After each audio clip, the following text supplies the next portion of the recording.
these technologies make fossil fuels को phase out करने के बारे में, कमिटमेंट्स के बारे में, पेरिस एग्रीमेंट के बारे में तमाम मुद्दों पर उन्होंने बात रखी। लेकिन देखिए, जो कमिटमेंट था वो कमिटमेंट तो अभी तक पूरा नहीं किया गया है और अब एक नेक्स्ट डेडलाइन रख दी और इमर्जिंग कंट्रीज से कह रहे हैं कि आपको ऐसा नहीं सोचना चाहिए कि सारी उम्मीद अमीर देशों से ये आप करें, आपको भी अपना योगदान देना चाहिए। तो अपने कमिटमेंट्स को तो अभी तक उन लोगों ने नहीं पूरा किया है। निश्चित रूप से देखिए, ये बहुत बड़ा एक ये कॉन्फ्लिक्ट है जो, और इसीलिए आपको ग्लोबल साउथ मजबूत चाहिए कि आप ग्लोबल नॉर्थ के साथ में जो रेस्पॉन्सिबल है क्लाइमेट चेंज के लिए, इंडस्ट्रियलाइजेशन उन्होंने किया है, डेवलपमेंट उनका हो चुका है, टेक्नोलॉजी वो इस्तेमाल कर रहे हैं और आप रेस्पॉन्सिबिलिटी ग्लोबल साउथ भी बराबर करें। छोटे देशों पे डाल रहे हैं। ये बड़ा छोटे देशों पे जो अब जो डेवलपिंग कंट्रीज हैं उनको वो भी रेस्पॉन्सिबिलिटी करें और अपने आप यहाँ पे फॉसिल फ्यूल का इस्तेमाल कम करें। आप टेक्नोलॉजी नहीं देंगे लेकिन आप फॉसिल फ्यूल का इस्तेमाल भी नहीं करेंगे। तो ये जो विडंबना है, इसके लिए एक ग्लोबल साउथ, मजबूत ग्लोबल साउथ की ज़रूरत थी और भारत एक इमर्ज हुआ है जिसमें अफ्रीकन यूनियन जुड़ी है। तो ये एक बहुत बड़ा अपने आप में एक पहलू है कि दो इम्पोर्टेंट एस्पेक्ट्स और उभर के आए कि जो डिजिटल इंफ्रास्ट्रक्चर की बात कर रहे हैं ये, और दूसरा फिजिकल इंफ्रास्ट्रक्चर। निश्चित रूप से अगर ये इस डायरेक्शन में काम होता है और $200 बिलियन जो बात कर रहे हैं, बाइडेन की बायलैटरल मीटिंग में भी ये बात आई थी कि $200 बिलियन फंड हम डेवलपमेंट फंड हम इकट्ठा करेंगे ताकि कनेक्ट करें मार्केट। लेकिन ये मार्केट सिर्फ अपने प्रोडक्ट्स को बेचने के लिए नहीं, इसके अलावा जो इन डेवलप्ड कंट्रीज का एक कमिटमेंट है एम्बेसडर सचदेव $100 बिलियन का क्लाइमेट चेंज फंड में, वो भी तो अभी तक पूरा नहीं हो पाया है। ये एक नासूर बन गया है। हाँ। पेरिस क्लाइमेट समिट में ये 3 साल पहले $100 बिलियन का कमिटमेंट दिया गया था कि विकसित देश विकासशील देशों को टेक्नोलॉजी ट्रांसफ़र करेंगे और $100 बिलियन हर साल देंगे। उसको नहीं अमल किया गया है।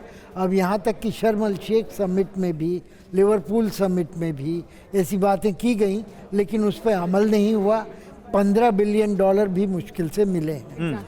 तो दूसरी तरफ एक फंड बनाने की कोशिश की गई। आपको याद होगा शर्म अल शेख समिट में 1 दिन तक इस पर ठहराव रहा, समिट को बढ़ाना पड़ा कि वो फंड्स के मोडालिटीज़ क्या होंगी, कैसे डिसबर्स होगा, कैसे उसको पॉपुलेट किया जाएगा, ये सब भी उसमें आनाकानी करते रहे।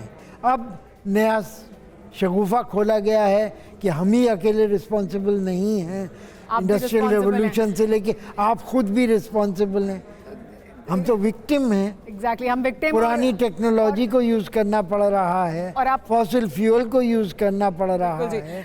और एक भारतीय औसतन एक अमेरिकन से 1/7 कार्बन डाइऑक्साइड इमिटर है और आप उसको बराबर रखना चाहते हैं क्योंकि देश बड़ा है, 7 गुना है। ये तो सब विडंबनाएं हैं, ये तो चली आ रही हैं और ये बनी भी रहेंगी। लेकिन एक और बात उन्होंने कही कि हमारा जो रेल हम बनाने की बात करें, रेल रूट और रेल कॉरिडोर बनाने की बात करें, उसके लिए भी हमारा कमिटमेंट है, हम भी उसमें जो योगदान है वो देंगे। ये एक बहुत पॉजिटिव चीज़ निकल कर आई है G20 के दौरान, जो हम रेल रूट बनाने वाले हैं। ये आखिर में ये सब लोग इसमें शामिल हुए हैं।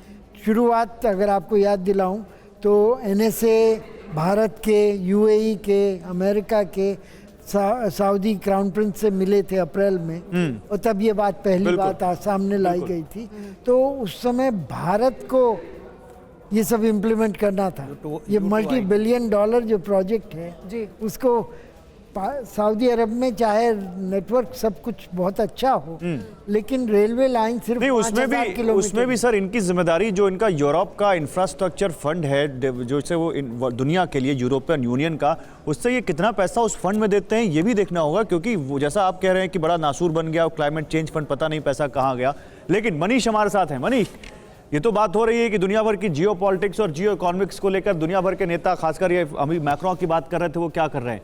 लेकिन फिर coming back to Sergei Lavrov PC और फिर भारत का रोल, सब ये मान रहे हैं, मैक्रों ने भी ये माना है कि भारत ने बहुत अच्छे तरीके से समिट यहाँ पर आयोजित की और उसमें बहुत अच्छा आउटकम भी आया। मैक्रों वो रहे हैं जो थोड़े से सॉफ्ट रहे हैं रूस के प्रति, वेस्ट की वॉइस अगर देखें तो क्या ऐसा कोई ब्रेक थ्रू यहाँ हो सकता था या होना चाहिए था जो इस वॉर को एक नई दिशा देता और जो हो नहीं पाया? बिल्कुल, देखिए मैं एक बात कहूं आपको, वो सामान्य भाषा में कहूं तो अद्भुत, अविश्वसनीय, अकल्पनीय जैसे शब्द जो आप हिंदी फिल्मों के डायलॉग सुनते थे दिल्ली डिक्लेरेशन को लेकर, दरअसल पश्चिमी देशों के राष्ट्राध्यक्ष हों या पश्चिमी देशों की इंटायर मीडिया हो, वो सब यही कह रही है कि दिल्ली डिक्लेरेशन दरअसल विश्वास नहीं होता है कि ये एक हकीकत डॉक्यूमेंट है आज के माहौल के हिसाब से। ये अपने आप में ही बताता है भारत के कद को लेकर। वहीं दूसरी तरफ आप देखिए, इसमें कोई दो राय नहीं है कि प्रेसिडेंट मैक्रों जो कह रहे हैं अपनी रिस्पॉन्सिबिलिटी को लेकर, देखिए विकसित देशों ने वादा किया था $100 बिलियन हर साल वो देंगे, लेकिन उन्होंने क्या किया, वो वादों पर खड़े नहीं उतरे। बल्कि आपको याद है डोनाल्ड ट्रंप जब अमेरिका के राष्ट्रपति थे तो वो तो पेरिस क्लाइमेट से ही खुद को अलग कर दिया था। अगले साल फिर चुनाव होंगे, ये तमाम जो डेवलप्ड कंट्रीज हैं वो लगातार ये कहते रहे हैं और अपनी जिम्मेदारी को डेवलपिंग और इमर्जिंग इकोनॉमीज पे डालते रहे हैं। ये अपने आप में एक बड़ी विडंबना है। वापस आपके पास भी आएंगे और जानकारी भी लेंगे, लेकिन फिलहाल रुक रहे हैं कुछ देर के लिए। TV9 भारतवर्ष पर बड़ी कवरेज जारी है।